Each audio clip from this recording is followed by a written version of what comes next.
روزی روزگاری در روستای فینیتو و در آستانه سال جدید کدخدا آقا باز هم تریپ اپوزیسیون برداشت و مراسم دعا برگزار کرد که اهالی فینیتو بیایید در آستانه سال جدید همی دعا بنماییم که خدایا روستای ما را از شر مدیران بیکفایت و سقوط طیاره‌های فرسوده و گرانی مرغ و گوشت و ژنخوب‌های بی‌لیاقت، فقر، بیکاری، تورم، وعده‌های سرکاری مسئولین، برادران قاچاقچی، سریال‌های تکراری، آلودگی هوا، آلودگی آب، خشکسالی، گرد و خاک و ریزگردها و سایر مخلفات در پناه خود مسون بدار. بس است دیگر، زبان در کام بگیر.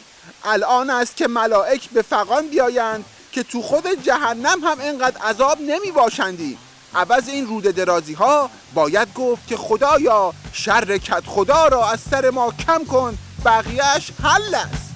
الهی آمین. به این میگن دعای دمعه.